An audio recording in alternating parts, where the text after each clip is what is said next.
Good evening. I'm Ruth Benson, and I will be moderating tonight's discussion. I'm a member of the leadership at the Unitarian Church of Staten Island and a longtime peace activist. At this moment, I'd like to introduce Debbie Polchek from Peace Action of Staten Island and Ember Kelly, who is our visiting minister from the Unitarian Church of Staten Island. And they will make the opening remarks, and then I'll join you.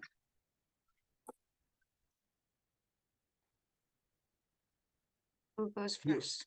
Oh, hello. My name is Debbie Polchuk, and I'm a member of Peace Action. I'm so honored that our organization could co-sponsor this event with the Unitarian Church. I would like to wish all of you a happy holiday season. As a secular Jew, my family has always celebrated Hanukkah. My family members are international.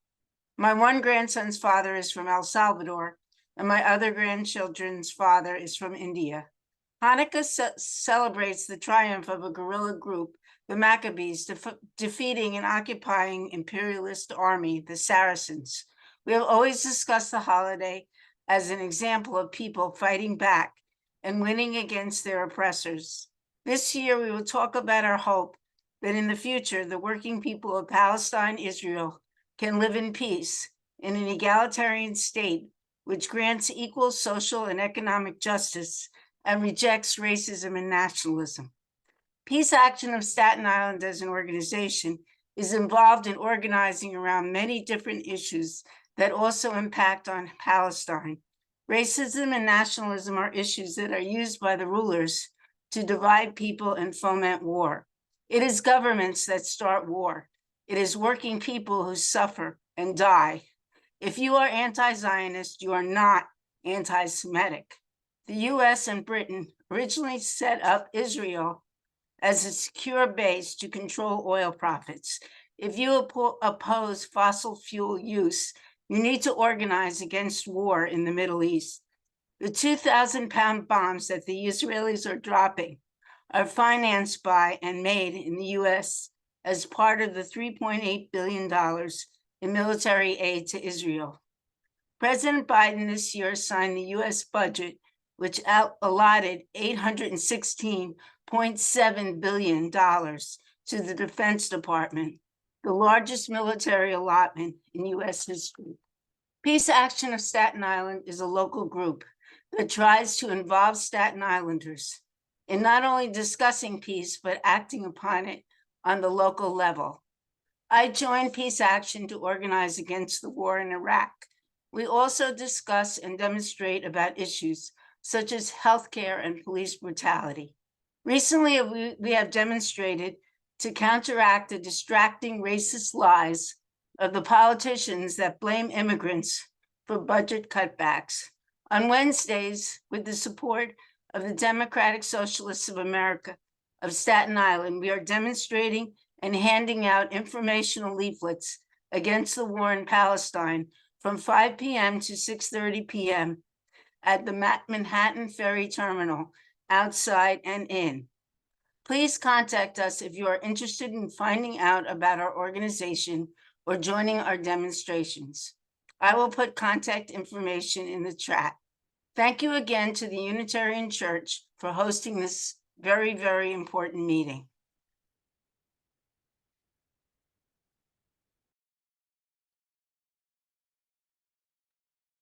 Thank you, Debbie. Thank you so much. And now I'd like to introduce Ember Kelly. She is our visiting minister at the Unitarian Church of Staten Island. Thank you, Ruth.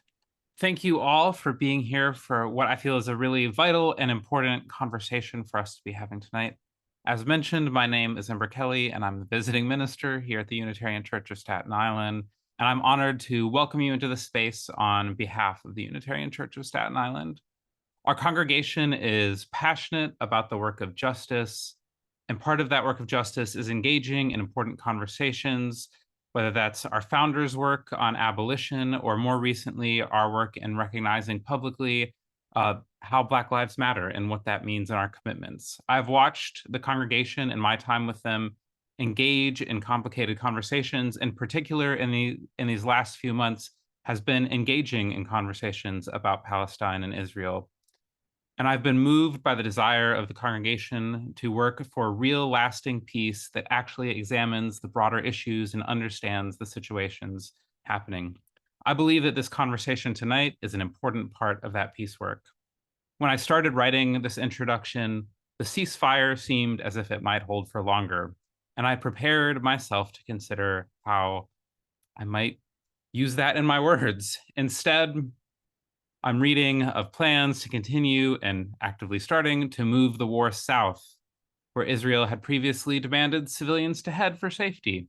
And my heart breaks at the lives of individuals and families and communities in Palestine that are being destroyed by this war, which is breaking multiple international conventions.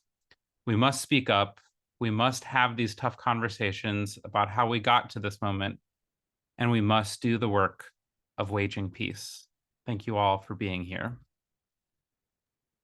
Thank you so much, Ember. I really appreciate your words. So important, both of you.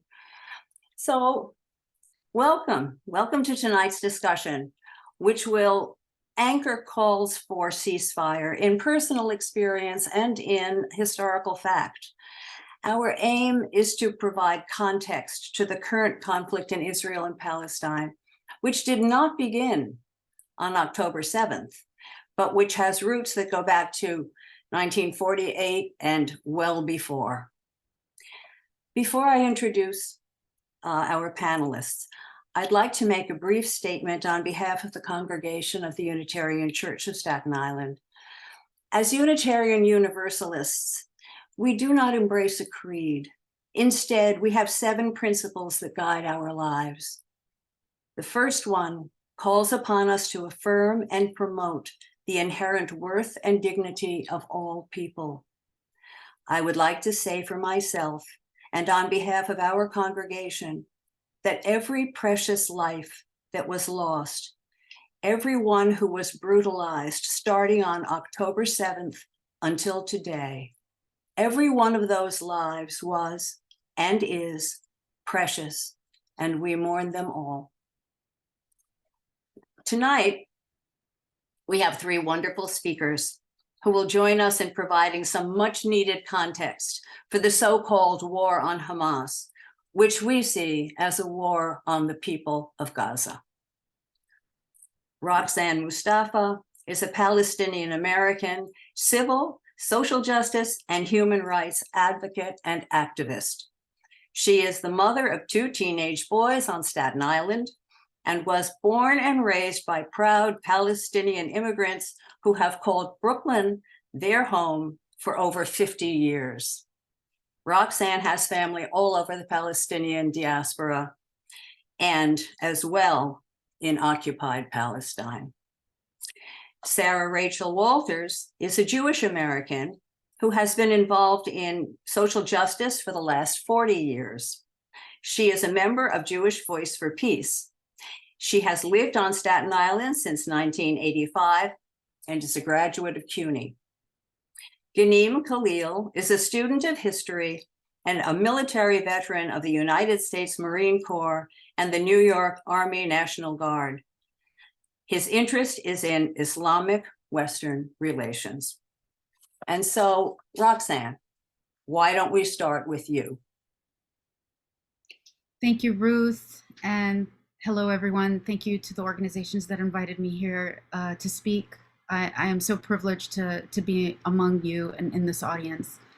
To start, I want to acknowledge something that I think is obvious, but I feel as a Palestinian-American, especially one that expresses herself and her identity as Palestinian, I want to express something that I think acknowledges my humanity. And I want to acknowledge that it's difficult to have these conversations because they're so nuanced and so emotionally charged. But first, my perspective in the conversation tonight will be expressing and focusing a lot of my experiences through the Palestinian people and through my experience as a Palestinian American.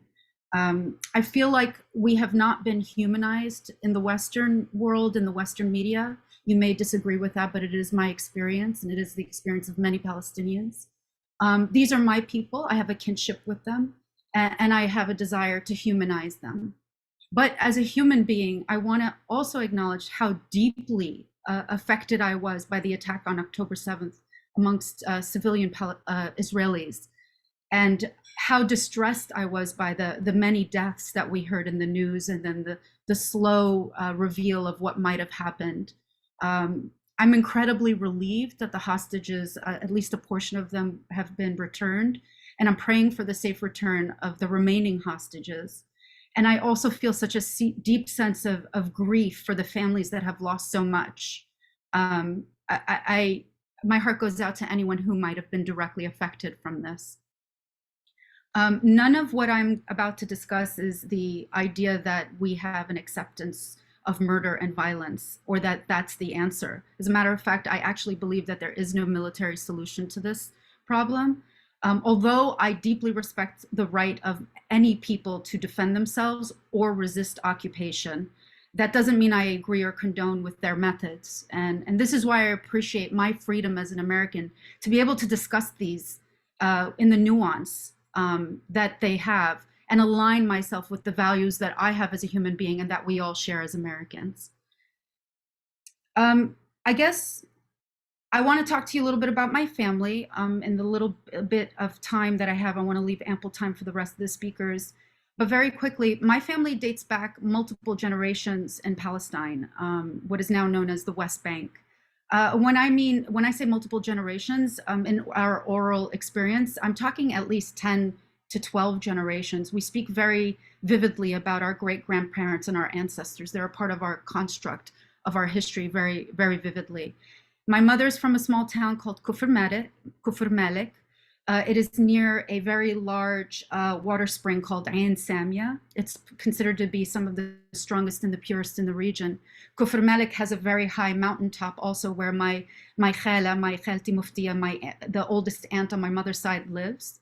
That has now been, for at least 3 decades that I could remember, confiscated by Israel as a outpost for the military.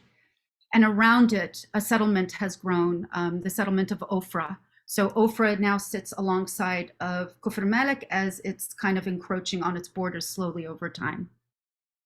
Kufr Malik, Ain Samia, and maybe you've heard Turmusaya, which are all adjacent to each other, have experienced rampant settler violence, the last one being in June of 2023, where people's homes, cars were set on fire. The water tanks that Palestinians put on the top of their homes because they can't get water or resources, they're technically considered Area B, and I'll explain that a little bit later, are constantly being attacked. My father is from Bir Nabela.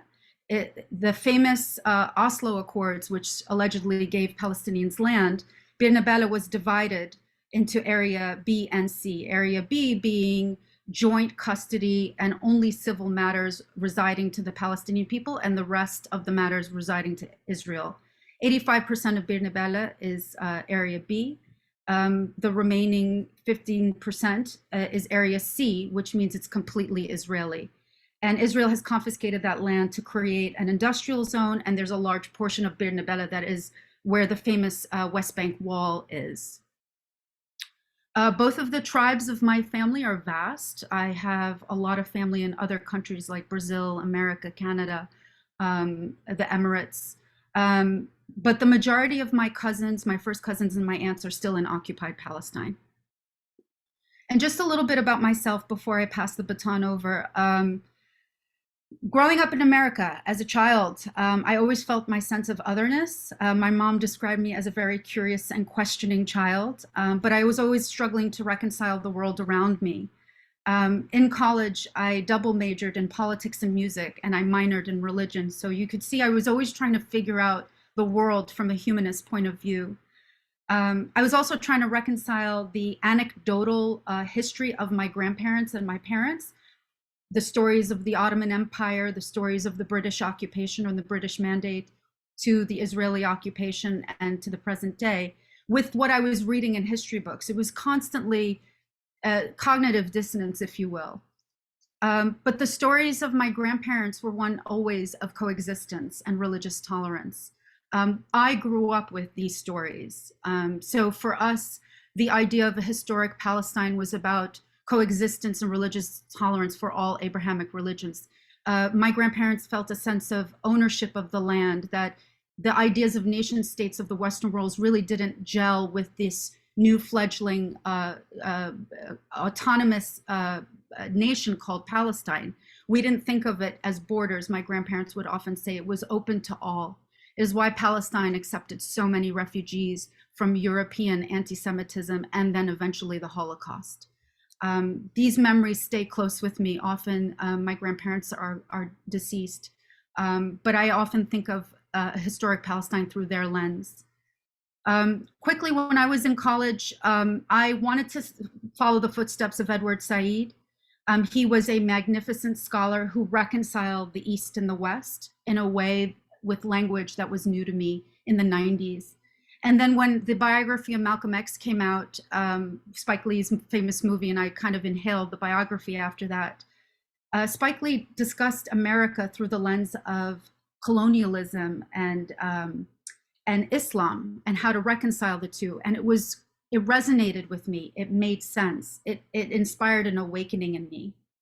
And then again, in much later, the murder of Michael Brown in Ferguson was something that was quite disturbing for me, and it activated me as an activist and an ally for Black Lives Matter and the Black movement. The military tactics that were being used by the police to murder this young boy were oddly and eerily similar to what I saw my young cousin go through when he died from a rubber bullet and was left out to bleed. I have always been an ally and an advocate for the Black movement, Black liberation movements. And I still believe that the removal of systemic racism in America is part of my dialogue. I also truly believe that solving the injustice of my people in Palestine is intrinsically linked to the Black liberation of America, and I still do. But with the recent siege, I'm wondering now if the liberation of and the decolonization of Palestine is actually the key to injustice everywhere. Thank you.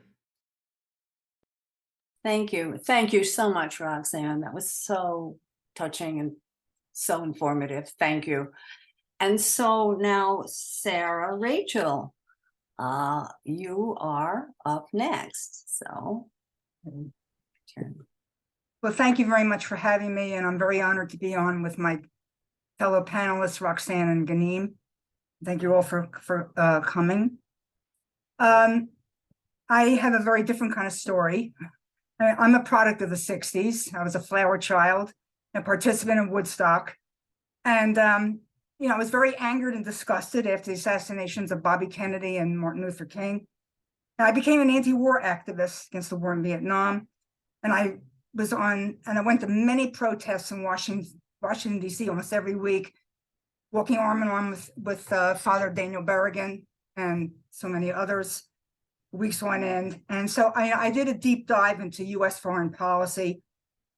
And I was just horrified, but not surprised at what U.S. imperialism was all about, the overthrow of democratically elected presidents in Asia and Africa and South America and the Caribbean, and how we supported dictators. And we had already mentioned our what I call the war criminal Henry Kissinger, who has gone somewhere. Anyway, so taking this whole background that I grew up, that I was involved in, I started CUNY in the 80s. I went to Kingsborough Community College, and I took a course called The Collision of Civilization, which laid out Native American genocide. Now, I grew up with stereotypes. We used to watch on TV, and I was not surprised due to the nature of American foreign policy and imperialism, that Europeans would come here and force the original inhabitants off their land, destroy their food, destroy their culture, destroy their language, and force them to live on the fringe, on reservations. The sad part, this is still going on. And so I grew up with these stupid stereotypes about Native people, where the media and whatnot in Hollywood and so on made heroes of the 4 Cs: Columbus, Cortez, Custer, and Carson. And I started to get involved with Native American rights groups. I became very friendly with one of the most wonderful people I've ever met, Harriet Skye, who was a member of the Standing Rock Sioux. I got involved with her, went out with her, been many times on the Pine Ridge Reservation. I got involved with a lot of their struggles. I became a supporter of Leonard Peltier, I hope you know who I mean, which I still am.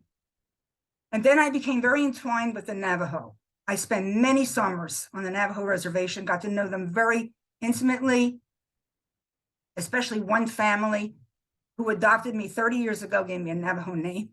And I'm very honored by that. And what's so amazing about being with these people, understanding them, it's not just enough to know them. It's something to be them and to understand their pain and their tragedy and their sorrow that they've had to endure since a white man showed up here. And this was a stepping stone to my understanding of injustices in other places in the world. And of course, to come to the Palestinian issue, which I will go on in the next session. Thank you very much. Thank you, Sarah. And our next and our last panelist is Ghanim. And so, Ghanim, you're up. I want to thank everybody for attending this. This might be a difficult decision for a lot of you. I also want to thank everybody who planned this, because this is going to be, is often a very difficult conversation to have. With that, I'm going to be very brief about my life. There's nothing really special about it, but I can give you some points about myself that might clarify why I'm deeply interested in this type of work. I grew up in England, where people did not like Pakistanis. They used to call us Paki. Paki is the derogatory term for Pakistanis. And then when I was 11, I moved to Bay Ridge, Brooklyn, which is a huge culture shock. People did not like us. We were in a neighborhood where people just thought we were Arab, and so they would, curse us as Arabs. To the point where I thought I was an Arab at one point, because I was too young to understand the difference. And so growing up in a situation like that, the humanities and history in particular interested me a great deal. Why do people behave the way they do? Why did this happen rather than that in the past? And what kind of keys does the past hold for the present, and how can we plan for the future? All these things fascinated me. Human relations fascinates me. That's why I study Islamic-Western relations. There's so much fascinating information there that will turn everybody's views upside down. If I had the next 10 years on this Zoom call to share that information, maybe next time. But that type of thing really fascinates me. And throughout high school, I was the quiet, didn't get along with many people type of person, because I couldn't assimilate correctly into those new social norms. I didn't want to. I didn't find them very flattering to make fun of women and girls and be sexist and be racist. So I just didn't assimilate in that way. But then when I joined the military, the Marine Corps of all branches, and it was in the Marines where I realized how important history was, because on the weekends, as everybody was going out to drink and going to clubs and going off base, getting rid of the base mentality, I was in the libraries talking to mid-level and low-level officers about military history. I was checking out books about military history. That's sort of where I gravitated towards. I wanted to understand what my role is in the military and what the role the military has in the world. And that's where I discovered U.S. foreign policy and how often interesting it could be. I'm picking words purposely of a very neutral manner, not to insult anybody, but American foreign policy is very colorful. I could say that. And that made me more interested. And that's when I went into Islamic-Western relations. When I came out of the military, I started studying history. I had really good professors who introduced me to a lot of different topics within history, within world history. But I particularly, especially on my own, focused on Islamic-Western relations. One of the key points today in modern Western Muslim or Islamic relations is the issue of Palestine.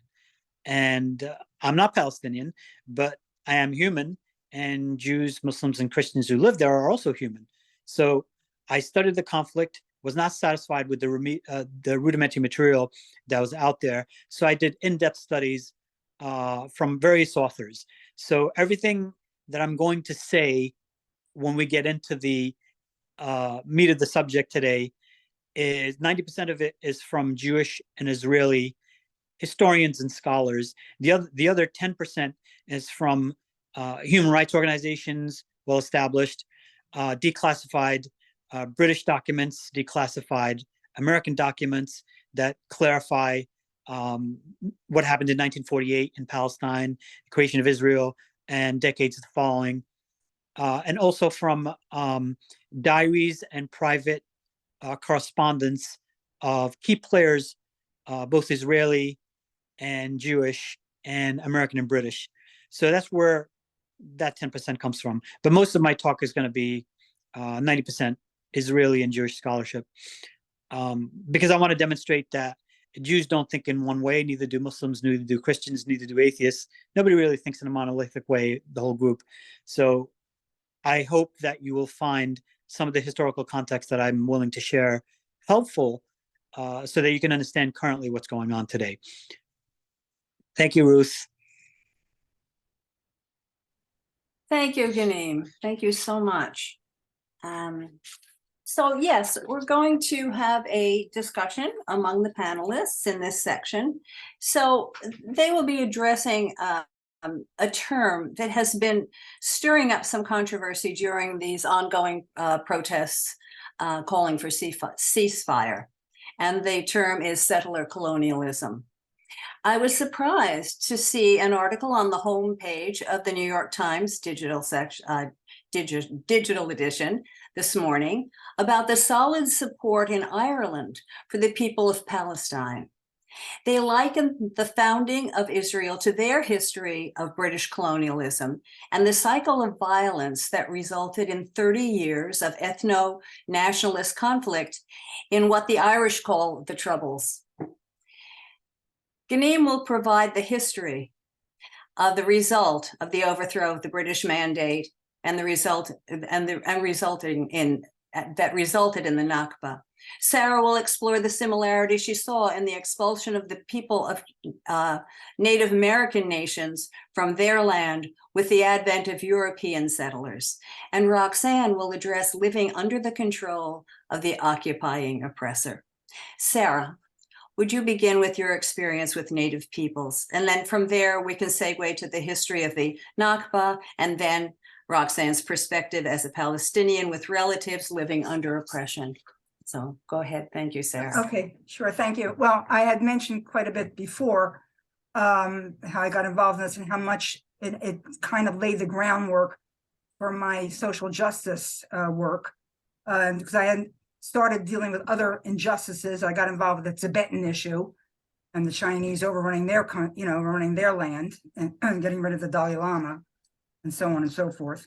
And so with that perspective in my mind, when I was, I went to CSI for my bachelor's degree, and one of my first courses, I read a book by the renowned Palestinian scholar and academic, Dr. Edward Said. And he opened my eyes to what was happening in Israel and Palestine. I hadn't really thought a lot about it before. And then on top of that, I happened to do a little bit of some other research, and I had found that Israel had supported South Africa in the apartheid, during the apartheid period, and also wanted to give them nuclear secrets. And I was just blown away by that.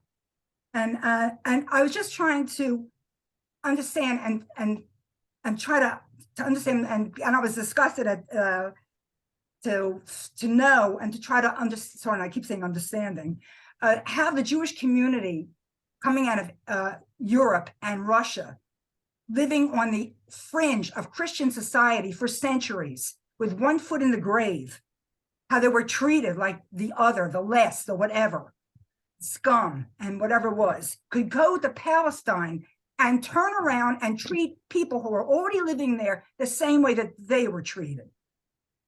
I could never understand that. And then on top of that, I grew up in a Jewish household. I didn't talk much about this before. My whole family was very pro-Israel. When somebody died, they would plant a tree in one of those forests by the Jewish National Fund. And of course, I realized those forests were built on Palestinian land. And I really found myself very separated from that. I was a member of Temple Israel for 30 years. I was in their choir. And in 2018, I left. I could not take it anymore. I could not deal with this the same pronouncements about Israel and so on and so forth and this victimhood. But wait a minute. Why are we not looking at the other side here? So because of that, Jews that are not pro-Israel and question Israel's their stupidity and their occupation are called a self-hating Jew. I don't even know what that is. And then on top of that, I talk about Israel being a Jewish state. Excuse me, the state of Israel is not in the Torah. And besides the fact that Israel is not a Jewish state, it's a Zionist state. And it comes out of that Jewish Congress, which Ghanim will talk about more, out of Basel, Switzerland, 1895, with Theodor Herzl and his ilk. And it's a Zionist construction. That's what it is. It is a colonial settler state. And it has been repeated over and over again when Europeans go to places where they want to live and throw out the people that have already been living there, whether it's the Americas or Australia or New Zealand or Palestine. And it just repeats over and over and over again. And the question is, why? What is it? Why is this happening? Why is it that people can't live with everybody else? Why is it they have to clear the land because they can't live with someone else? I mean, in the Jewish experience, Jews had lived with Muslims and Arabs for eons. What's the problem? Is my thing. So watching and looking at the pictures of the Palestinians leaving Palestine in 1948 and marching off the land and being marched into refugee camps, and then seeing them again now, going from northern Gaza to southern Gaza, and southern Gaza into these little sections they're supposed to go or leave or whatever they're doing there. This is the new Trail of Tears. For those of you who don't know what that is, the Trail of Tears took place in 1830 on the Indian Removal Act, when the United States Congress made the Cherokee leave southeastern United States and march 2,000 miles to Indian Territory in Oklahoma, where 4,000 people died. This is another Trail of Tears, all this that's going on here. So I'm going to end with two quotes from Mahatma Gandhi. An eye for an eye makes the whole world blind. And if we cannot learn to coexist with each other, we are not going to exist at all. Thank you. Ghanim. Thank you. I'm just going to briefly go over the historical context of the root causes of the conflict. That'll hopefully explain why things are the way they are. But before I do that, I just want to premise the rest of my remarks with this conflict is really not about religion. It's not about Arabs versus Jews. It's not about Islam versus Judaism. Those are basically amateur conversations that people have on social media. But academically, from an academic point of view, once you get past the cusp of the subject, it becomes absolutely clear that this conflict is over rights, what we call human rights today, and property rights and rights of representation and rights to safety, the rights to a proper human life. That's really what the conflict is about. So I just want to make three brief points. What I'm doing here is summarizing over 100 different sources into three understandable, comprehensive, but concise points. So bear with me. My aim is to contextualize the conflict so that you can understand what's going on today. So just keep that in mind. When Zionism was, Theodor Herzl, when he wrote about Zionism and he conceived of having a state in Israel, this is the late 1800s going into the early 1900s, that was the age of empire. The French and the British and everybody else conquered vast territories around the globe, and the word colonialism wasn't very controversial. They colonized those areas, they broke those areas up, they created fake borders, they divided and conquered, and this was all openly done. No, this is not controversial. So it's within the age of empire where you find Jews being heavily persecuted by much of Europe and Russia and Central Asia. And these people who are divided by geography and language and culture, because there's different types of Jews, started coming together and started to get inspiration from nationalism, because national movements were arising at the time, when it was the 1900s. So you have to understand what those people were going through mentally, what they were going through physically, what they were going through economically. They were being blamed for really silly things that they weren't, to blame for. So understanding that context, the wide persecution of Jews in Europe and Russia led to the creation of the Zionist movement that sought to establish a state for the Jewish people. And then initially, the state could have been, it was discussed, it could have been anywhere. It could have been Argentina. There was discussion of it being in China, Australia, the Middle East, Africa. So it was open-ended. But when the British finally conquered Palestine in 1917, and Lord Balfour, who came up with the Balfour Doctrine, Jewish people focused more on Palestine, and that's where they wanted their state to be. Several places in the world were considered, but they chose Palestine.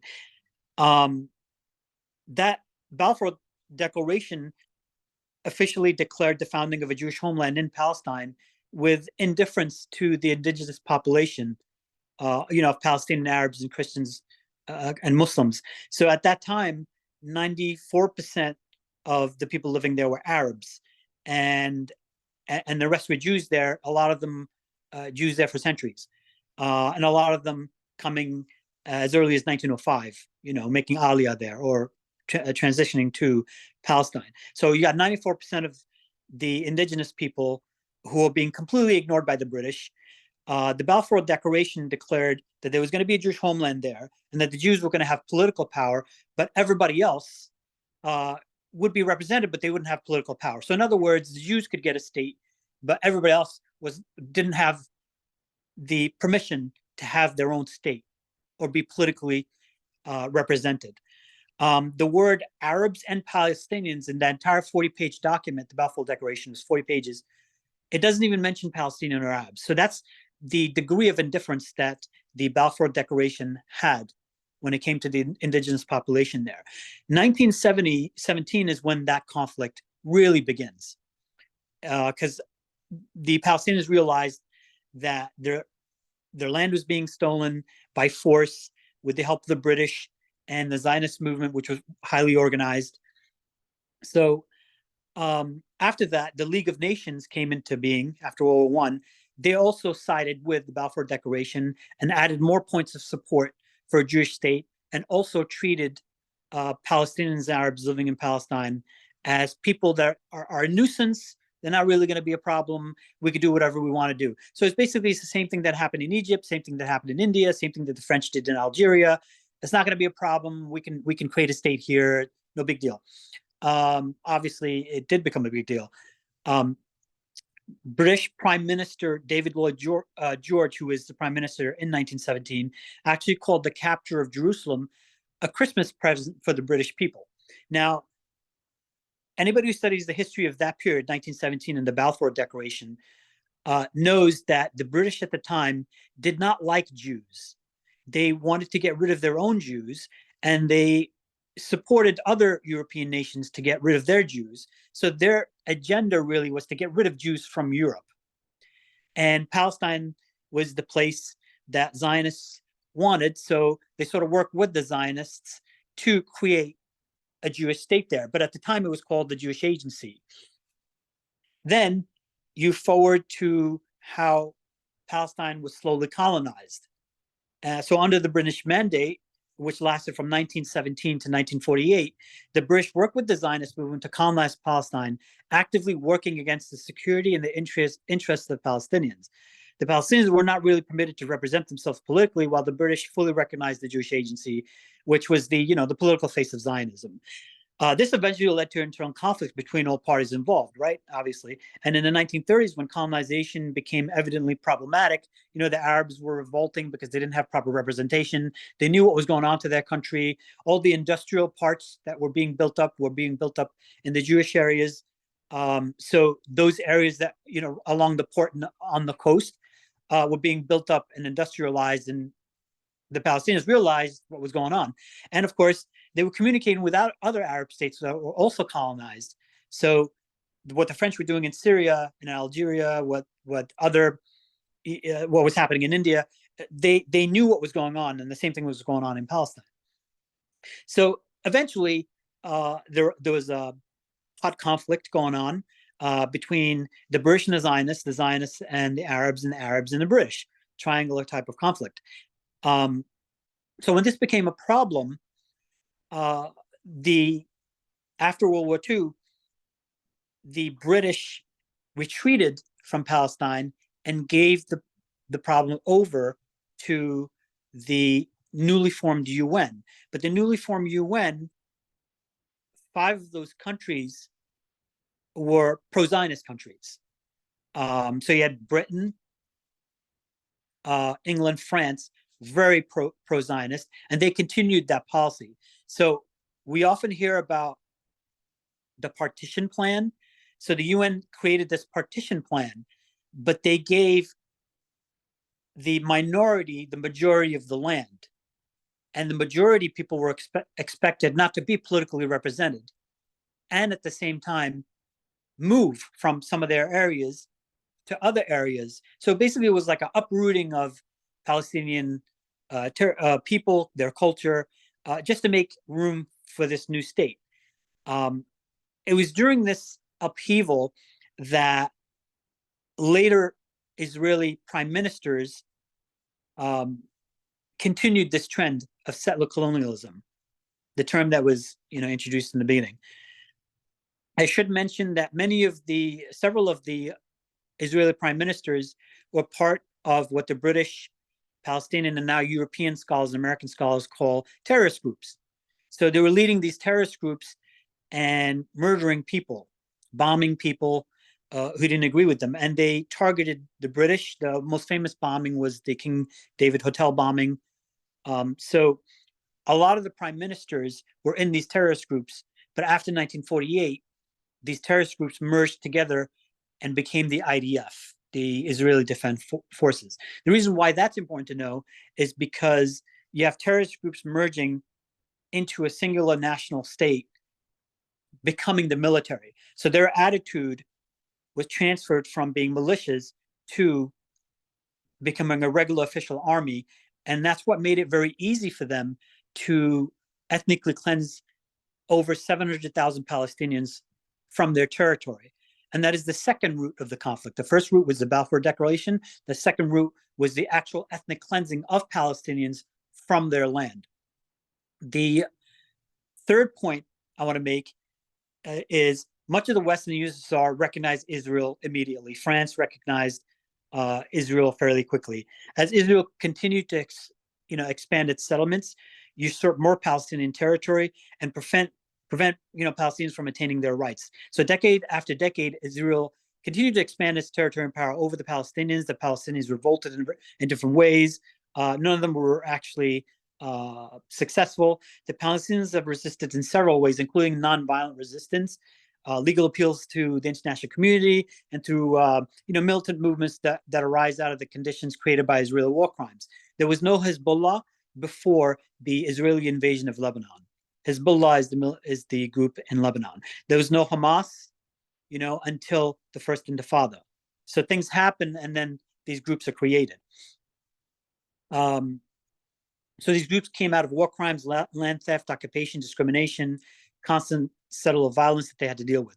Human rights organizations, the UN representatives, the World Health Organization, today Doctors Without Borders, former Israeli government and military officials, investigative journalists, historians, political scientists, and other experts have long provided evidence of the systematic oppression of the Palestinians for over 70 decades. And the gradual destruction of Palestine. But these are usually ignored in the Western media to preserve political interests of very powerful countries like the US. So every time the Palestinians want justice through an international body, whether it's the International Criminal Court or it's the UN General Assembly, the United States vetoes it. So in other words, the Palestinians have really no practical recourse. It's not like South Africa where you had the same situation, but eventually the South Africans won, right? And now we realize Nelson Mandela was not a terrorist. He was, resisting oppression, resisting apartheid. That is not the case with Palestine. Palestine still remains under occupation. And unfortunately, too many people do not see Palestinian lives equally as their own lives or as lives of Israelis or anybody else. The Israeli government military provocation in the past few years, including the murder of over 200 people in the West Bank in the first half of 2023, should be understood as what led to the current violence. Also, the desecration of Islamic religious sites like the Al-Aqsa Mosque during Ramadan this year. No one really talks about it. Or the mass murder of thousands of innocent Palestinians in Gaza in the past 16 years is what results in the Hamas-led attack. So these by explaining the roots of the conflict, what we do is we give color and we give depth to why things are the way they are today. And hopefully this really quick summary that I just gave you will help you understand the predicament that we find ourselves today as observing all that mass violence going on, where one side is basically has no army, no navy, no air force, no coast guard, no hardware tech, no technology, no defense technology, but the other countries is like in the top 5 leading militaries in the world with the most advanced technology and defense system, but still saying that they're just defending themselves by killing almost 20,000 people, a lot of them children, a lot of them still buried under rubble. So this is what makes this entire thing interesting, is when you look at the history of what's going on, there's a pattern that you can discern from this. And hopefully that makes it easier for us to understand what's going on today. Back to you, Ruth. Thanks, Ghanim. Thank you very much. And that was tough to cram all of that into a very short time frame. Hopefully we'll follow with more events and more discussions. And so let's say this is a primer. We're just setting this up right now, and hopefully more will come. So now, Roxanne, please, this is up to you now. Yeah, it's up to me. We're going to fix everything. Unfortunately, we're not. But let me just reiterate something Ghanim said. This is so important. When people are saying, what is the context of this attack on October 7th? It is not to degrade what happened to the innocents that were there and that suffered. It's to talk about the things leading up to it, because the history here has been so one-sided. And we have seen this play out in other racialized groups, as Sarah has so clearly and eloquently said, with our indigenous population, with the stolen people of Africa, and how we talk about our Black Americans today, as well as other brown people, the people that constantly are referred to as migrants, also known as asylum seekers. They are seeking asylum legally in the United States by law. When we brush them with one brush stroke of migrant, we're not understanding the nuance. So that's what we're trying to do here. We're trying to humanize things that feel incredibly inhuman and difficult, and understand that there isn't a good and a bad. There are just humans that are really struggling to figure out what justice looks like. That said, from my perspective, I do have slides that I want to share. I hope to share these slides with you to just illustrate my points. So forgive me, but if you know me, you know I talk better with visuals. Can you all see the slides? Okay, great. This is the West Bank. The West Bank's occupation does not look the same as the military occupation of Gaza, but they are both no doubt military occupations. They don't look like apartheid South Africa, but it is apartheid. You could kind of see it just by its color, but it's not exactly the same, but it's very similar. It doesn't quite look like Jim Crow America, but it resembles it. And these are the systems that a lot of us want to break down. The West Bank is very difficult to talk about because it's so different and unique than these other examples I had. But just look at what is happening here. This is supposed to be what the Palestinians were given after the Oslo peace accords. It looks nothing like this supposed peace, in quotes, proposal. It was a proposal, but it was no way leading to peace, as we can clearly see. On the left is the breakdown of what area A and B is, which A is completely Palestinian and B is some sort of hybrid that kind of reminds me of Gaza, where it's like, it looks like Palestinians are having some kind of self-determination, but it isn't, because Israel still controls a lot of the resources, the infrastructure, the laws, the rules. Area C is completely Israeli run, and it is, you could see how it's discontiguous, and that's done by design. It's done by design. It's how we break apart and divide people so that they can feel occupied, subjugated, and eventually lose hope. That's what the goal is, just to lose hope. My family is a little bit north of this. If you could see, Ramallah is here. My family's a bit north. And if you could see the map, it's being encroached by a lot of the settlements. So a lot of the areas that are area B or C are now encroaching on Kufr Malik. And Bir Nabala is the enclave I talked about. And the red line is some of the walls, the partition walls that are put up to stagger the economy and depress the economy there and the land. And we all know, we should all know as Americans what that looks like and what that feels like. So the occupation in the West Bank looks differently. Well, the reason we call it an occupation and a settler colonial state is because we don't have our own currency. We don't have our own economy. Our goods are Israeli goods. We can't own land. My family is actually having a difficulty partitioning some inheritance land. And I'm just staggered by how we can't even source the deeds and the documents. So people resort to the Sharia law, which is the Islamic law, to divide land, but they can't go by Qanun or law or civil law because there's no documentation for civil law. So people default to Sharia law, which is, and I know that sounds like something scary in the West, but actually Islam is very good about inheritance and equality amongst family members. So it's a very, right now we're relying on that in the avoidance of law. There's no infrastructure. You can't get your own water.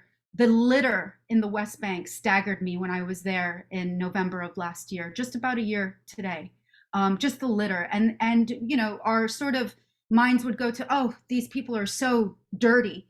It reminds me of when we used to advocate on Staten Island for cleaning up the areas around the housing projects. And, you know, our borough president loved to talk about litter jerks, or the people that were inconsiderate and threw litter. We try to solve it by just having garbage cans in the corners. There is no sanitation structure in the West Bank. There's nothing there. They burn their litter and the food goes to the feral animals because there's no infrastructure. There's constant humiliation. There's the constant detainment, and they are not prisoners. They are Palestinians that are detained for no just cause. I got a number that of the ones that were released, 23 of them were charged out of 150, and the charge was through a military kangaroo court. Can you imagine your child being taken from you and being tried by some sort of military installation that we have here in America? And we all know, a lot of us advocate for the bad mistakes that our children do and the damage that imprisonment can do. This is detainment and torture. And you could just look on YouTube or social media for what are some of the tactics that the Israeli occupying forces impose on these children. There's no freedom of movement. I arrived in Tel Aviv, and as the crow flies, it's 45 minutes to Ramallah, but it took 4 hours to navigate from Israel proper into the West Bank. It was an exhausting thing to arrive and see. The encroaching settlements are encroaching on Palestinian land. There's constant checkpoints that add time to any of your travels. There's constant annexation of land in the West Bank. And this is illegal by international law, by the Oslo Peace Accords, by American standards, and I would argue by human basic Maslow hierarchy of needs, if you will. There's the constant taking of land. Think of manifest destiny. Think of eminent domain here in America. It's an everyday thing in the West Bank. Another thing I want to mention why the West Bank is a settler colony is because there is an arming of the settlers. So these are already very extremist people that are coming to sit on these lands, and the government gives them arms, AK-47s, like high-grade ammunition and rifles to supposedly protect themselves. This is illegal. Military is supposed to have these kind of weapons. You don't arm civilians to protect themselves. So it's just literally like a wild, wild west out there. And these settlements are expanding. So going into Gaza, just really quick, this is a map of Gaza. It's divided into 5 provinces. I just want to say historically, Gaza City encompassed much more of this. It was a thriving port. Now we call it a strip because these are the people that were displaced from the Nakba in 1948. So these are the people that were pushed into this thing that we call a strip. I don't even call it a Gaza Strip because it's such a demeaning, dehumanizing way to refer to this land, which you can call as a concentration camp. Some have called it a reservation, because from 2014, the encroaching of the Gaza Strip happens from the outside in. So you don't see the military everywhere and the settlers the way you do in the West Bank, but you feel it in everyday life. Think of what some of the ghettos and the Warsaw ghettos and the concentration camps look like, or think of the reservations that we had imposed on the indigenous population. This is what it starts to feel like, although there's little pockets of like building. They're constantly building up and it gets bombed. Building up, it gets bombed. What got bombed yesterday, late last night, late yesterday, early morning our time, was the Hamad residential towers. Those are the towers that were built by the Qatari government for the displaced people of 2014 from the last siege. So it goes up, it comes right back down. Israel is a lot like the population of New Jersey. So that's 9.3 million Israeli citizens. That's not including the 2 million in Gaza and the 5 million in the West Bank. I'm sorry, the 3 million in the West Bank and the 5 million in the diaspora, many of whom do not have the right to return. If you look at just the land of Gaza, or what's called the Gaza Strip, it kind of covers like upstate New York, or what some people call upstate New York, the Yonkers and New Rochelle, all the way to the Bayonne area in terms of land. But in terms of density, it's a lot like Manhattan. So the density is very tight, but remember, they don't build up the way we do in Manhattan, right? We have 2 million, close to 2 million. Gaza has over 2 million. So their buildings don't have the real estate that we have going up. And these provinces, each one, the population, as you can see, what's called Gaza City is the densest. And very slowly on the left, each of these populations have been moved south. And as they move south, they've been bombed. They bomb what they left. Israel occupying forces bomb what they left, and then they bomb their travels down south.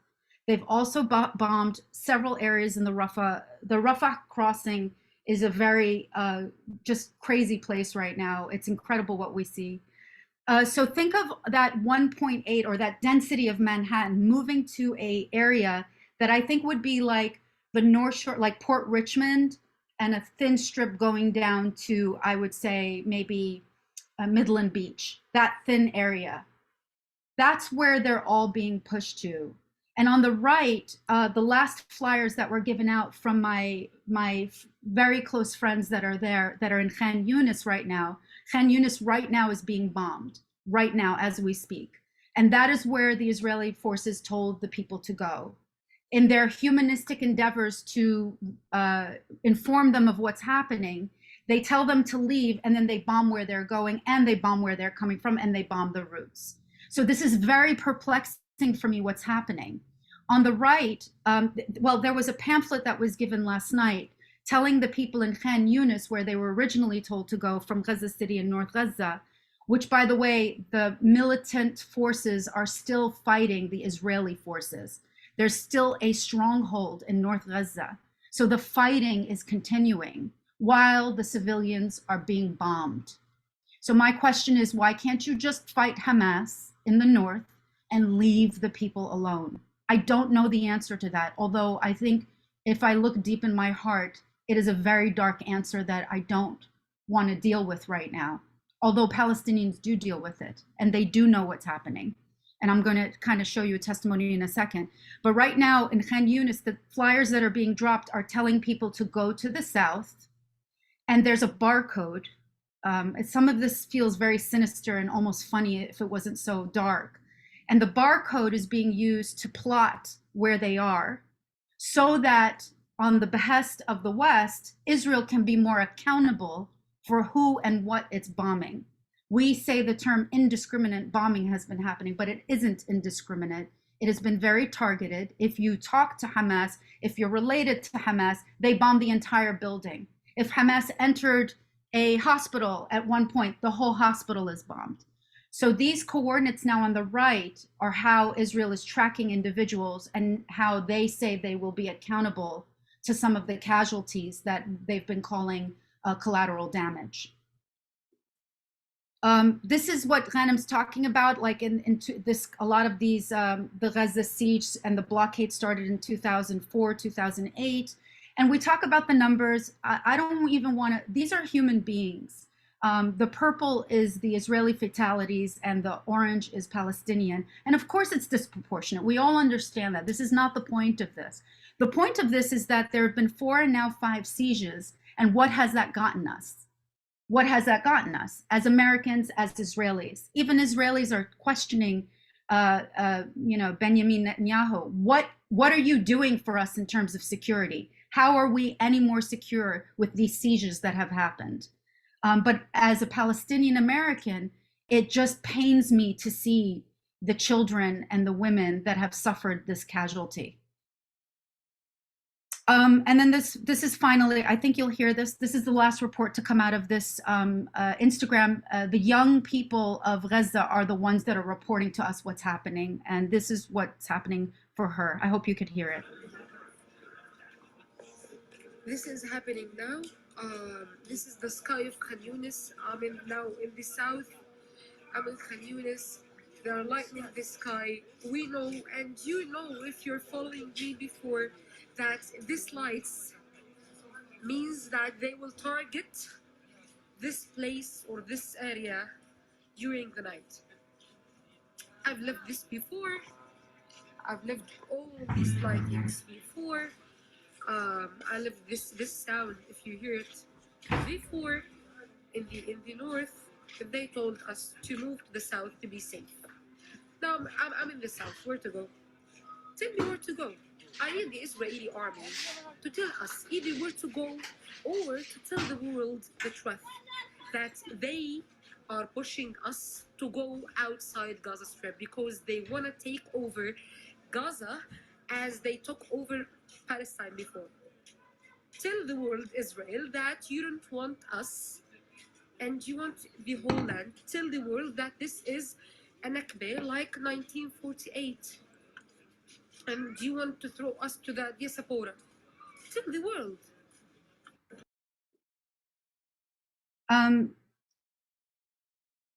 I feel like there is a bit of a, I've been calling it a reverse exodus.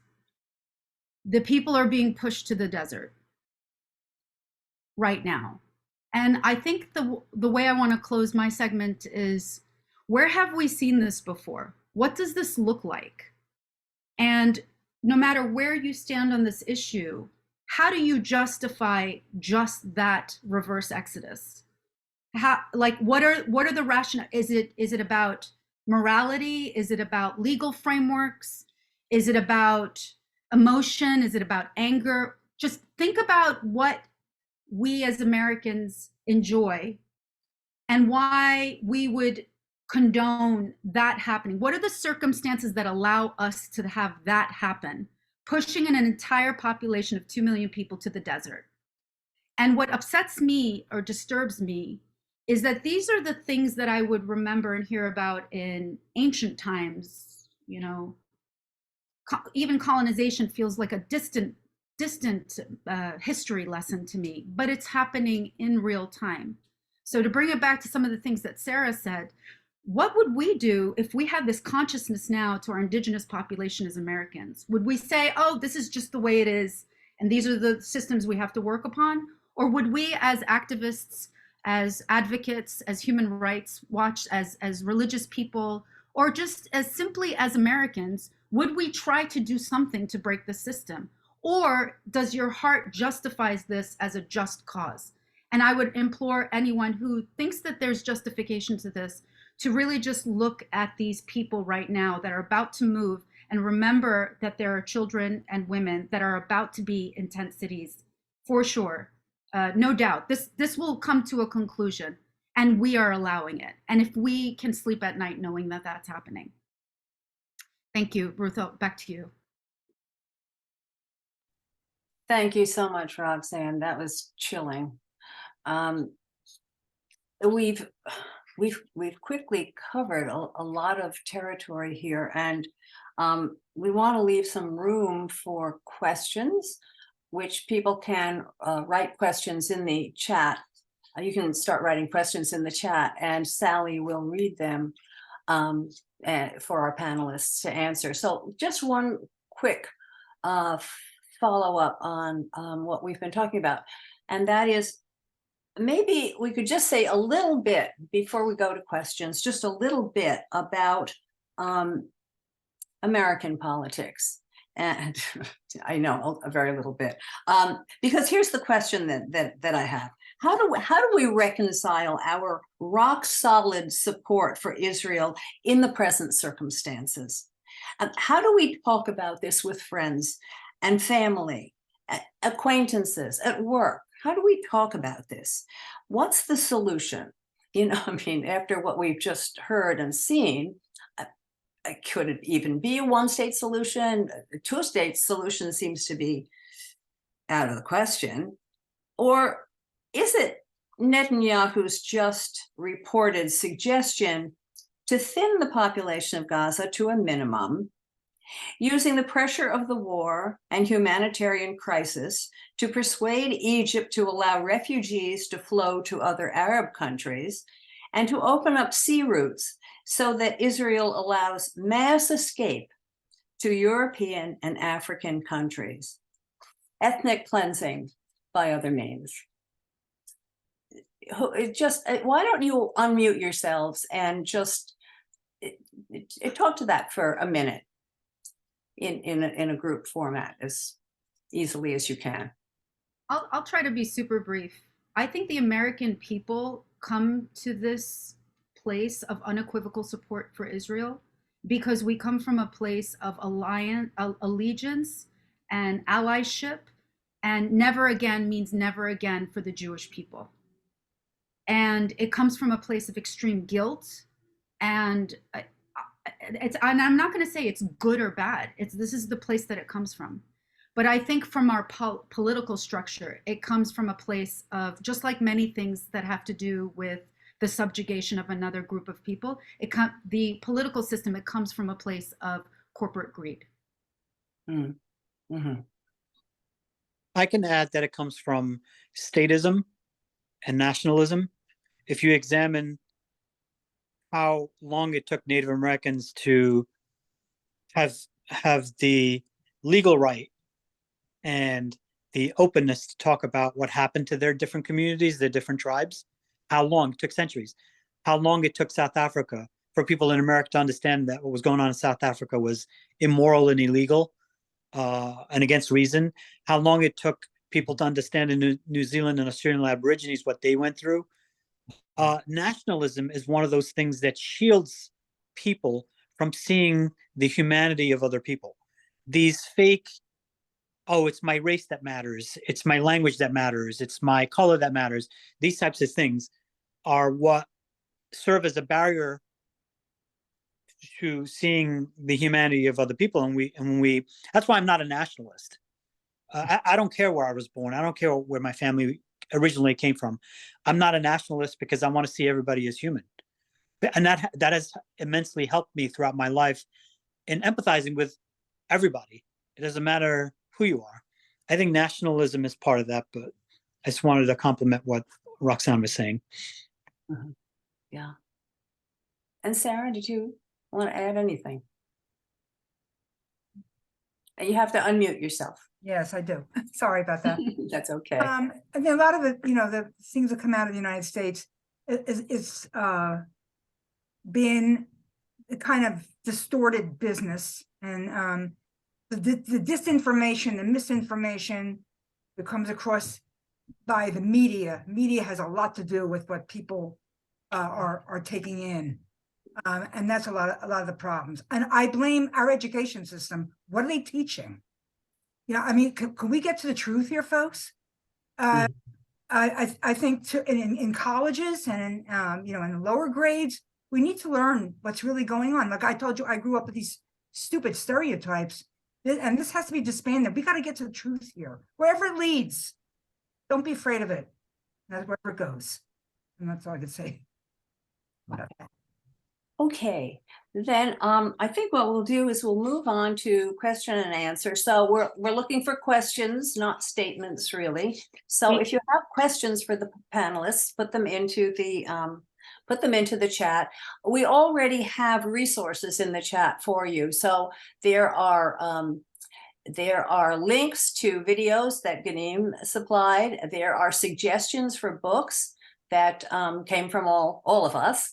So those are wonderful resources to sort of flesh out, what we have just this is a package we've just opened. What we're hoping is that this is the beginning, and that we can create more Zoom events, that we can create book discussions, that we can continue. This is an education process, and that we can continue this education. That's what we're hoping for. And if any of you who are here attending this webinar would like to join in our effort, please let us know, because we're really looking to form an active group. We have some questions in the chat, Ruth. Yeah, Sally, go ahead. Do you want to read them? Yeah. Yes, Michael Esposito asked the following questions. He states this: I believe the problem starts right here in River City, USA. The American Jews are very powerful nationally and locally. How do we change that when we have a president who will help Israel so much more than Biden? I'm sure I got that right, but that's the way the question was. And maybe I'll do another question at the same time, so you could do a couple. Benita Sussman says, what do you think would happen to Israel and Israelis should Hamas win and occupy Israel? Okay. Roxanne, I see your hand. So I'll try to answer both quickly, because I'd love to hear everyone else speak. The first one, listen, our politics, there's a lot of people who are powerful. I don't like to say one ethnic group is powerful. And also the Jewish people are not a monolith. They are diverse. They come from multiple ethnicities, multiple political backgrounds. Really, the question is how do we change? I mean, our president said that he was a Zionist, and Israel is an investment. For me, the question is, how do we influence politicians who are willing to be liberated from their corporate dollars and their donations?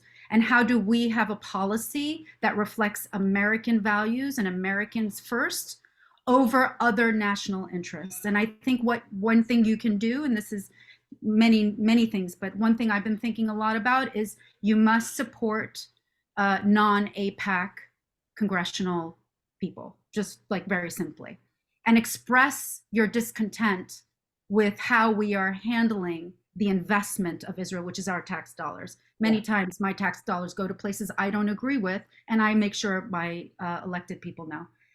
What do you think would happen to Israel and Israelis should Hamas occupy and win? First of all, this question is a really, I know it's hot on everyone's mind, no matter where you stand on the issue, but there's a lot of presuppositions in there and biases that need to be unpacked. First of all, the what ifs. When we ask what if, what does the world look like? We're assuming that the world, when we imagine what it could look like, has the same players and the same dynamics and the same systems today. So under the same system, it's hard to imagine what the world would look like, but we want things to be fixed. So Hamas is bad, Israel is good. Let's now configure things in this if Hamas wins. I don't like to think in things in these frameworks, because everyone is trying to do the best they can, and also everyone is making horrible, disastrous mistakes for all of humanity. So the way I like to think about this is, first of all, Hamas is not a political body. It's a resistance group.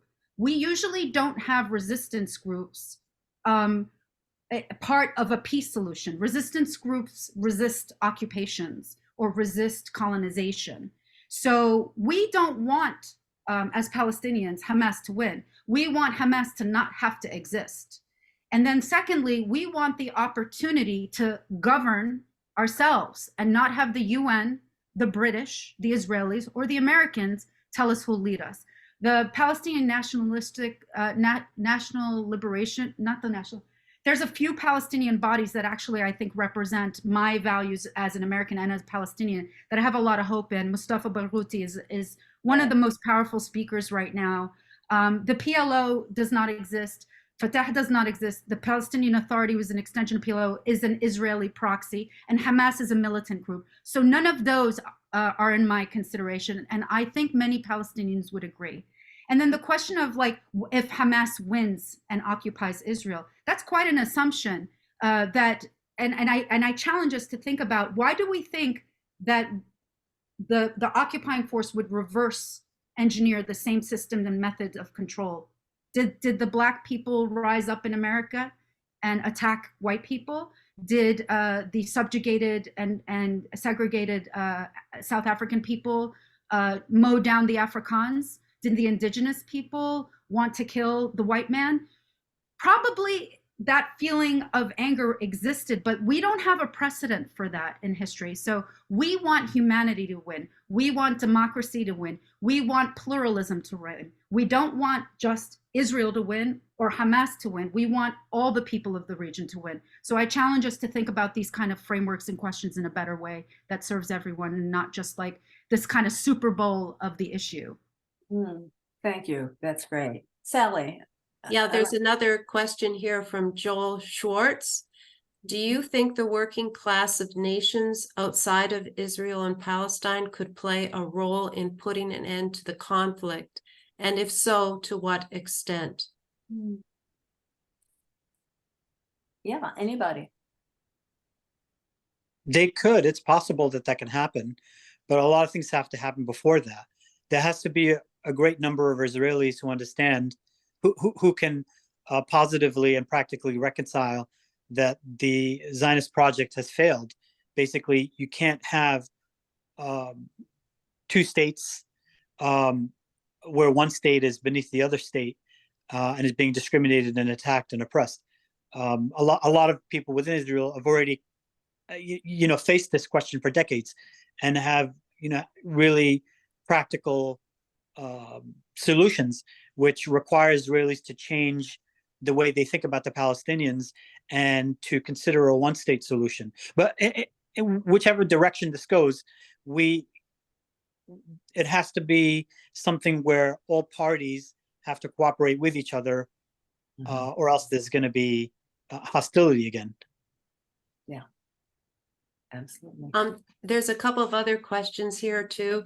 I hope I'm getting everybody's questions. What Arab countries are helping Hamas with all the support needed to fight a war? That's one question. But also, how do you feel about the term terrorist and how it has been selectively used by the West to apply only to powers working against Western capitalist colonialist states in the modern day? By the definition of terrorism, I'm trying to read this, it's quite long here, but have taken by the colonial powers like the US and Israel not fall under the definition of terrorism. So I think it probably needs to be reworded a little bit. Sorry about that. Should we even be using terms like terrorism in their appropriate context, or work to retire and refrain from using the phrase? I think what he's saying there is, you can correct me if I'm wrong through the chat, but I think what he's saying is that colonizers always consider resistance terrorism. This has been a universal thing where every power has colonized another people. The resistance, however reasonable and justified it is always barbarism, always terrorism. terrorism is the word of today. Yesterday used to be barbarism and backwardism and primitive reaction.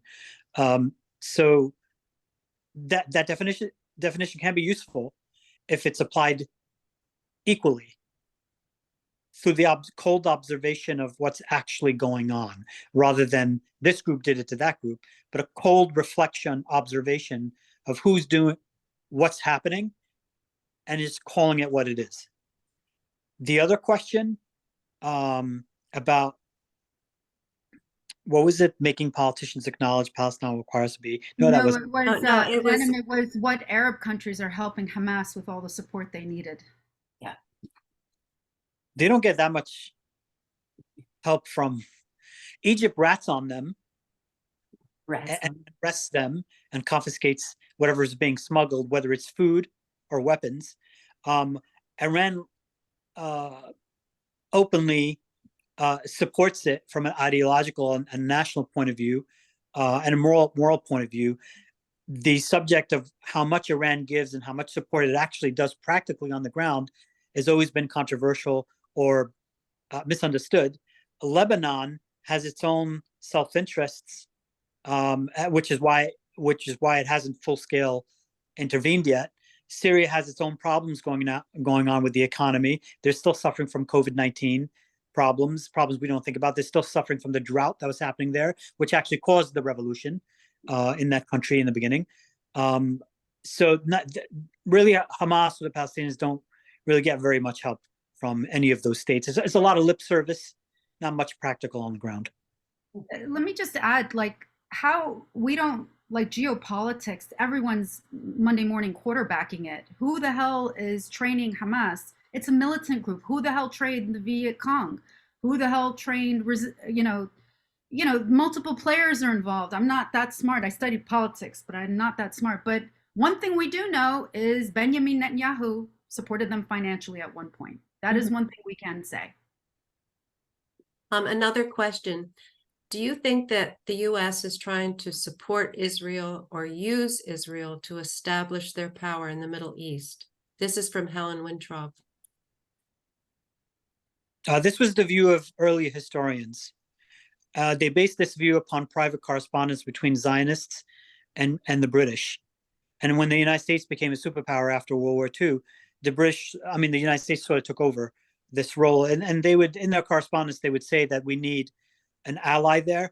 Herzl, in the beginning, he did make it clear in some of his correspondence that when he was selling Zionism to the British, he said that you need a state there of Jewish people, a Jewish state there, to be a barrier between Europe, the civilized, and what he called the barbaric or uncivilized. He mentioned all of Asia. So everybody in Asia basically was uncivilized. He literally said that. So, but that view does not necessarily translate into identical views today. But there are politicians who openly say, we need a democracy there, and Israel is our democracy. We need people who, they talk in terms of civilization, but what they really mean is economic and political. In my 20 years of studying this conflict, I don't think those politicians really care about Jews. I think what they're doing is trying to secure from whomever they can access to the area and alliances against people they see as enemies. Currently, it happens to be Russia and China. Tomorrow it could be, a direct enemy could be Iran. So that's what they really, I don't think they care anything about the Jews of Israel, really. I want to let you know that Bonnie Benita Sussman didn't think her question was answered. And she asked why, after the massacres of October 7th, it deserves an answer. And if you remember, her question was what would happen if, let me just, I don't want to. I remember if Hamas wins and occupies Israel. I don't know how to answer that kind of a hypothetical, Bonita. I think, number one, Hamas isn't a political structure. It's a militant resistant group. Number two, we don't know what the Palestinians would do if they were allowed to self-determine as they are legally required to do. They have the right to do. We don't know who they would elect. It certainly wouldn't be Hamas because the function of Hamas wouldn't exist. And you had an assumption that Hamas would occupy Israel.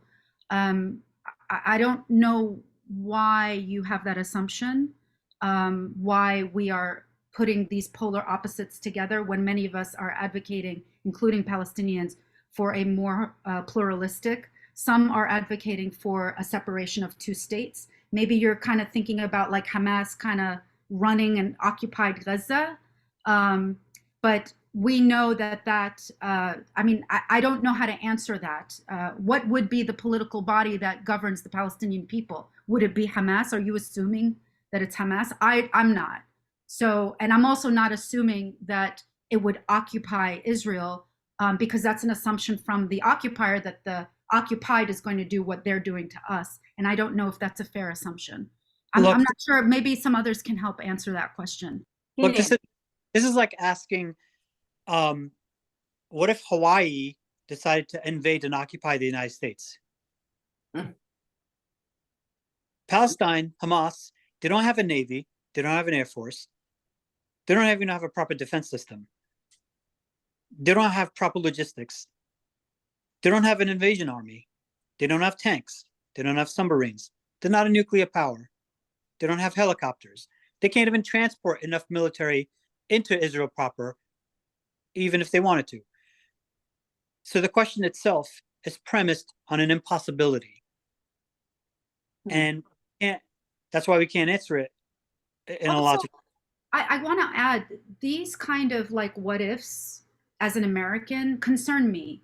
What if we allow Black people to have arms? The Second Amendment right gives all Americans the right to arm themselves, but we pushed back when the Black Panthers and Black communities were arming themselves. They had every right to do it. We turned them into terrorist groups, and we kept thinking about these what ifs.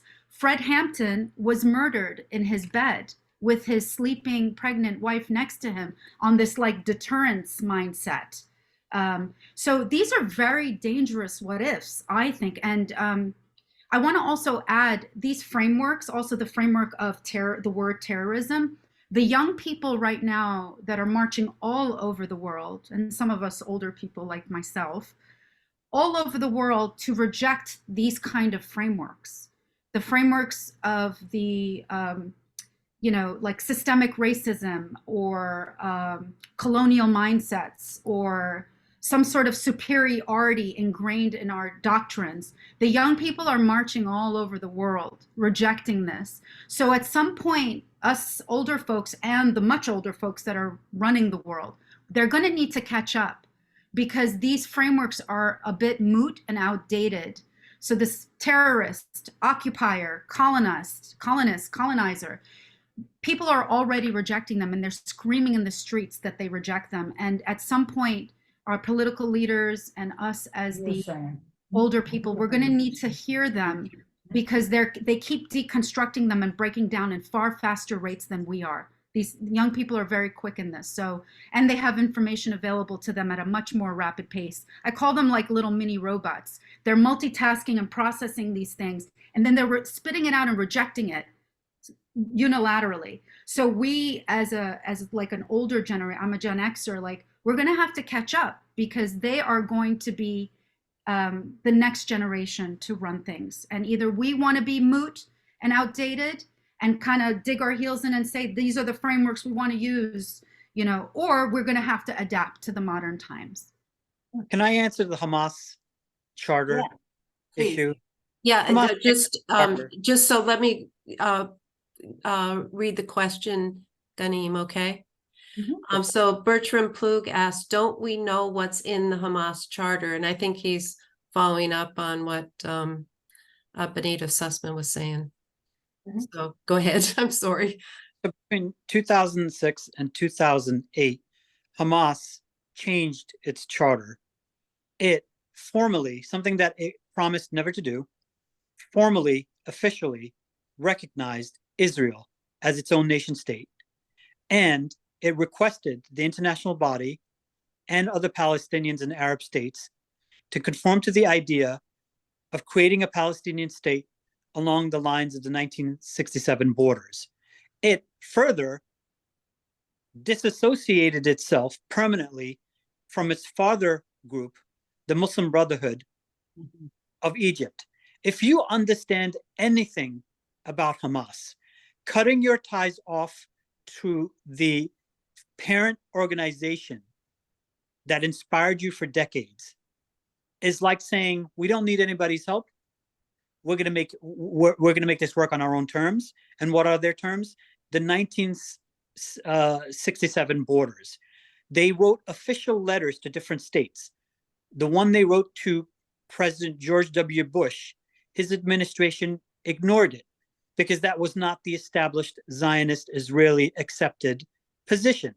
So over and over again, investigative reporters, human rights organizations, journalists from all over the world, some politicians who get bad raps because they expose this, when they talk about how Hamas has changed its charter, it no longer believes in what it believed in the 90s, and in the 200s, it no longer believed what it believed in the 90s, and now it doesn't believe what it believed in the 200, since today. So this harping back to, oh, but their charter says this, the charter says that, while not reading what the actual Likud charter adopted by Kadima says about greater Israel, which Netanyahu openly spoke to at the UN, showing Israel encompassing all these other territories. That no one wants to talk about. But Hamas, which changed this charter, accepted the state of Israel, cut off ties from its parent organization, the Muslim Brotherhood. That is still controversial. This idea that they just want to murder and rape, that was really never their policy to begin with. They just wanted to overthrow the oppressive system. But let's say we don't accept that. Forget that.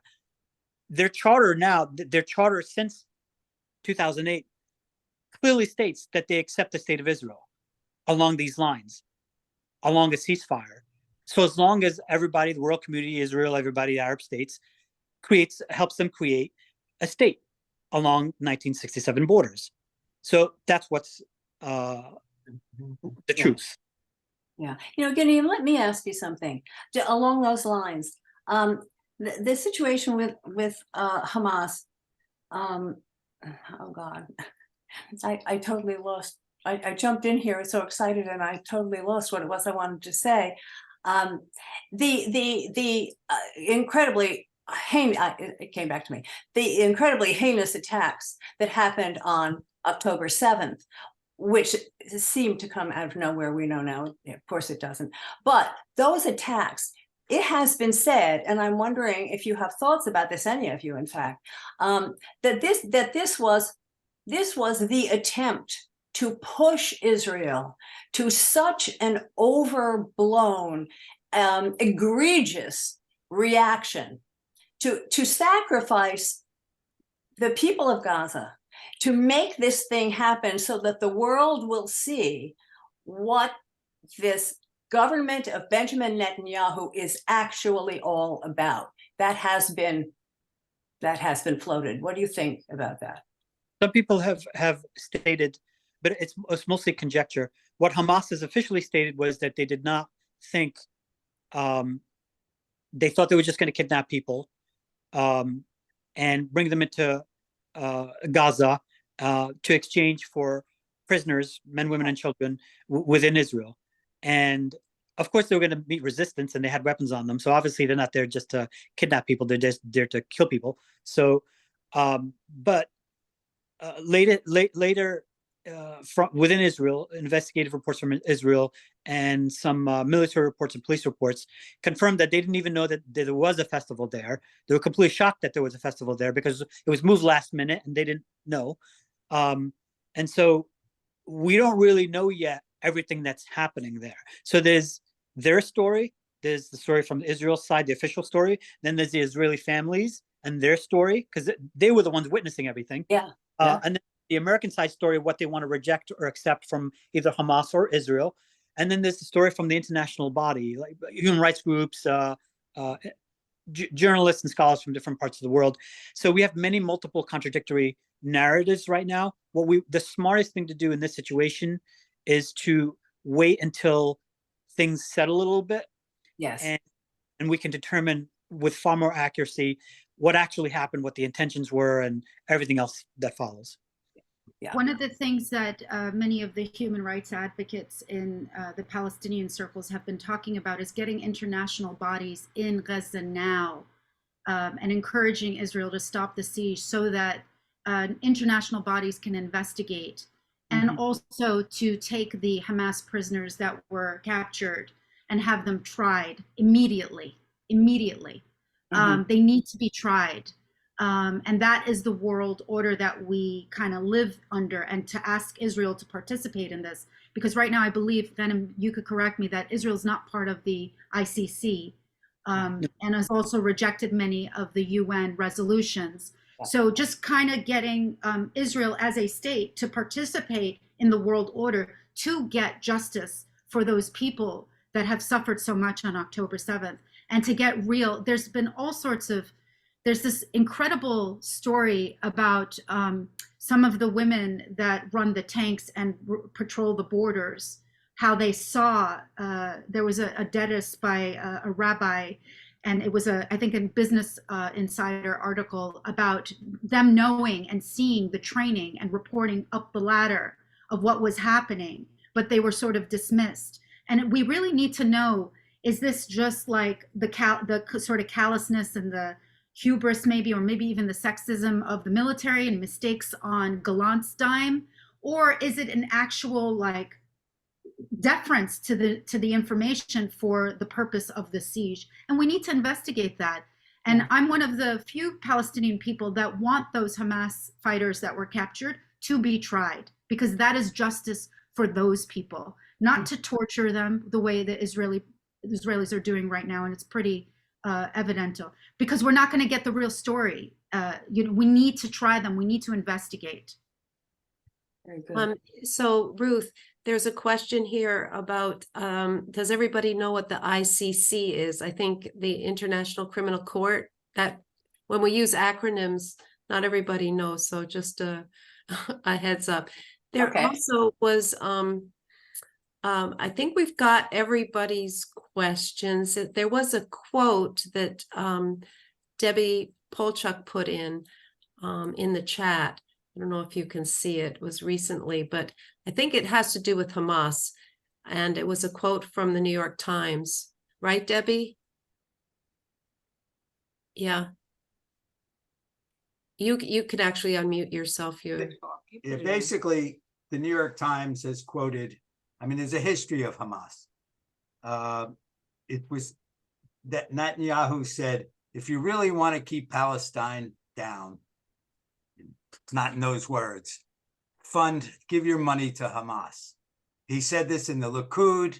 It was public, but not mentioned much in the US, except by a Jew, an Israeli Jew, who wrote an article to the Times quoting it, and the Times put it in. So it's Okay. where it wouldn't be in the Times. Yeah, thank you. Thank And you. Hamas has been funded from the beginning, and even the US government wanted these groups because they wanted to get rid of the Palestinian Authority.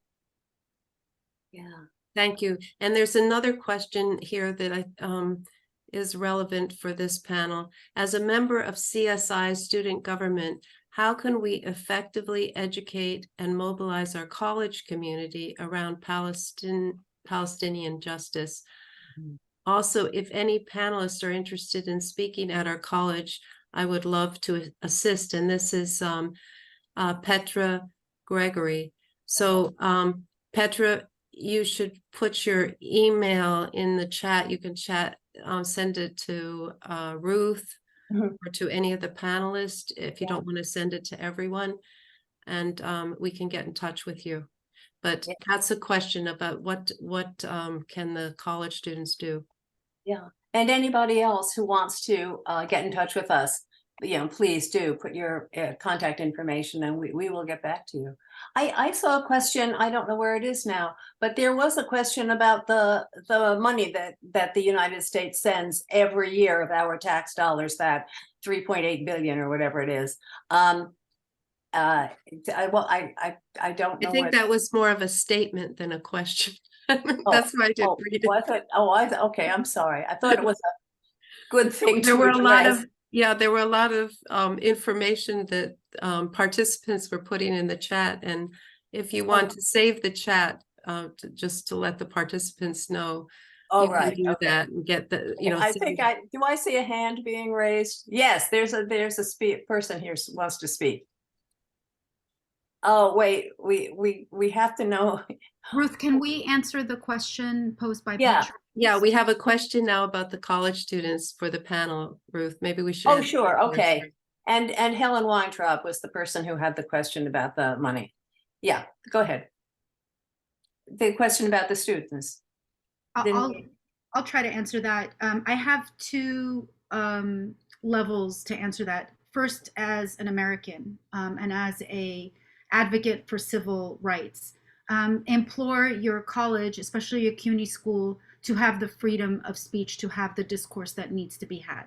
There's many schools, especially the private institutions, that are shutting the conversation down. I was very dismayed by the 3 Muslim kids that were shot in Vermont and the response of the Vermont University.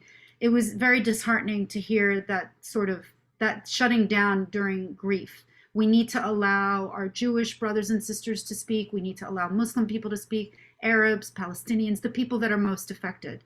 And then secondly, as a Palestinian, I encourage you, I think probably Ghanim has a better response for this because I believe you're an alumni or connected to CSI, but I would really love, in terms of Palestinian history and education, I would have a book group about some of the books that are written by these amazing Israeli historians that are really common and very popular right now.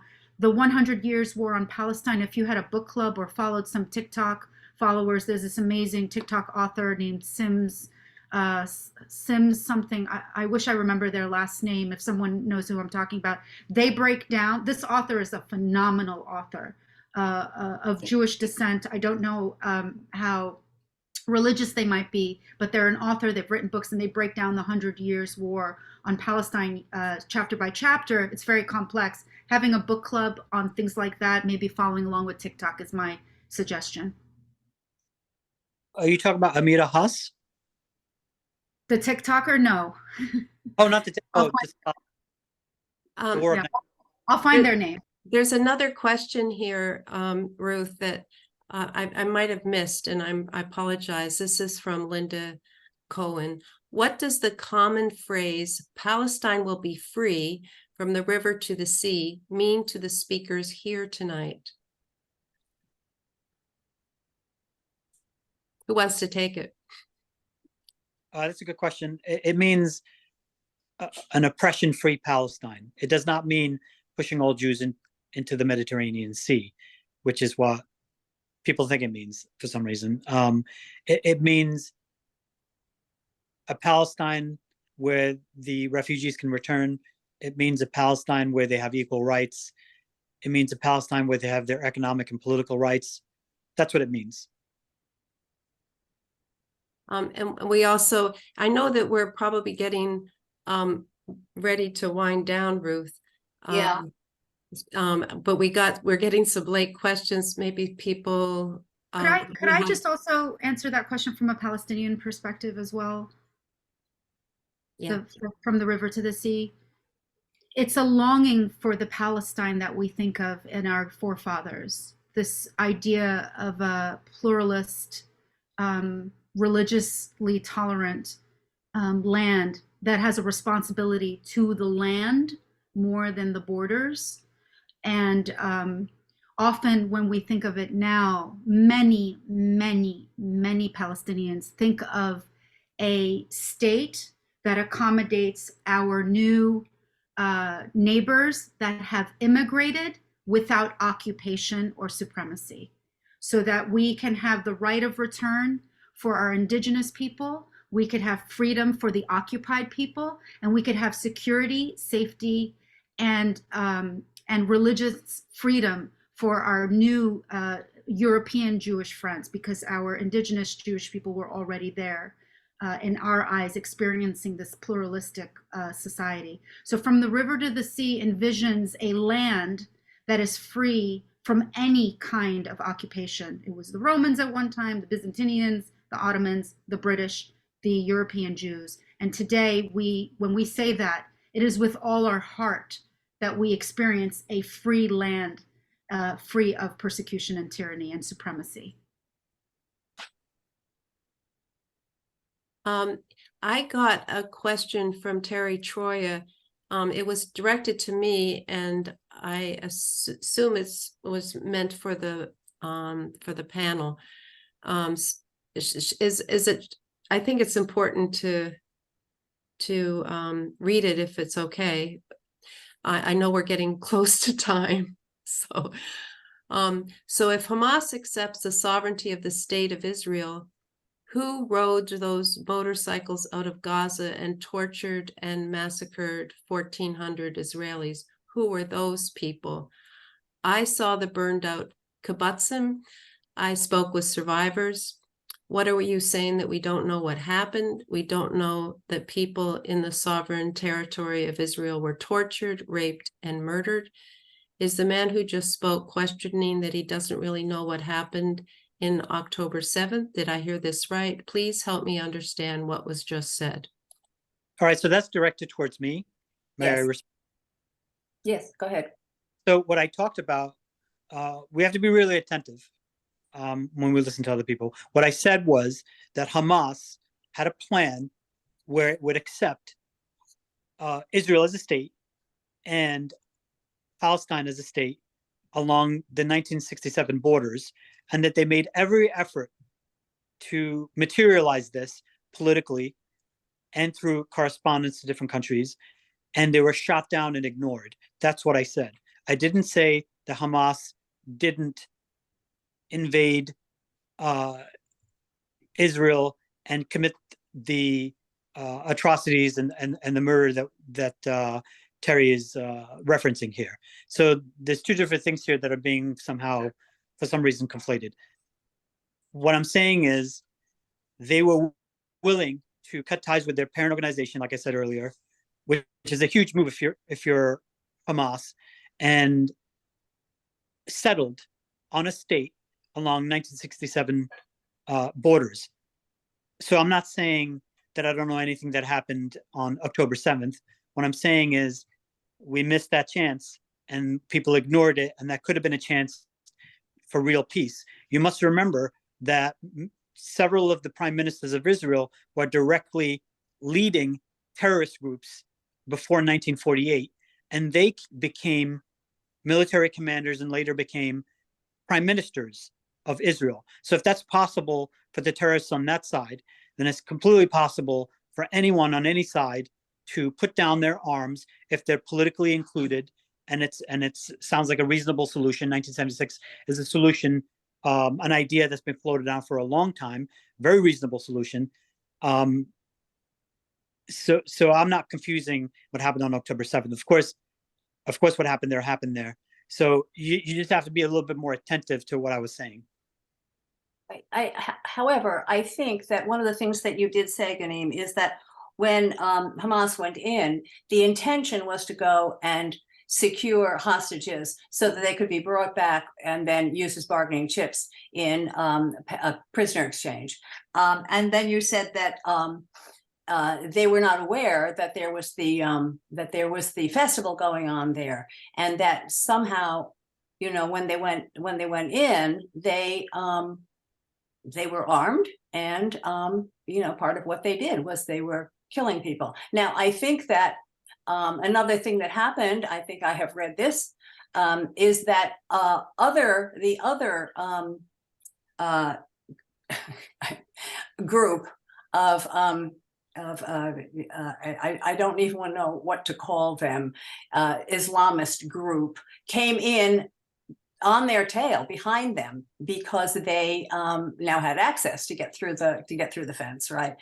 And that it's unclear, and I think this is what you were saying, it's unclear yes, absolutely everything that Terry is saying, all of the atrocities that Terry is saying absolutely did occur. and that that may very well have been, because it was not part of the Hamas plan, done by the people who came in on their tail.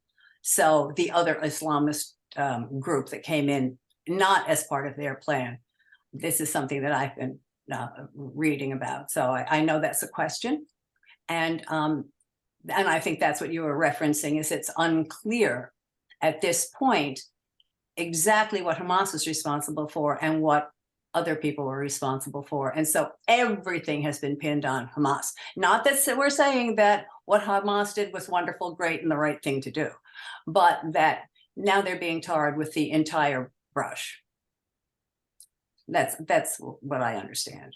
And mine is based off Israeli sources, journalists, newspapers, what the IDF is saying, what the Israeli is saying, what Jewish and Israeli reporters are saying. It's not based off Hamas talking points. Right. Right. So Ruth, we're at 9:23. It's been Yeah. a lot longer than we expected. There are some other good questions. I know Bertram has followed up with one, but I just wonder if we shouldn't talk about next steps. And we have everybody's emails who registered. Yes, that's right. And we'll be That's right. in touch. We can share this, the recording with the people who registered and the resources that people put, that the panelists are providing. Yes. And we can tell you about a next event, and get your interest. Maybe you can, when we send out the email, you can send us back that you're interested in staying involved. So I think it's probably time for us to close down our panel. Probably is. I'll let you do that, Ruth. Okay, I will do that. I want to thank everybody for attending, and I'm so delighted and impressed that so many of you hung in here, and we did go over time, no doubt about it. That you stayed, you must have been interested in what we're talking about, and we're very excited about that. And as Sally said, that's right, you don't have to put your info in the chat, we have it. So we will send out notices to you, and information to you, and then you can get back to us, and then we will be able to further this discussion that hopefully will be ongoing in various and sundry forms. So thank you all. Thank the panelists. Oh my goodness, Sally, thank you for your tech work. This is amazing. I can't tell you how fast we pulled this thing together, and everybody worked so hard on it. And yeah, I just love you all for all the work you did. And we'll be seeing each other again, I hope. Okay.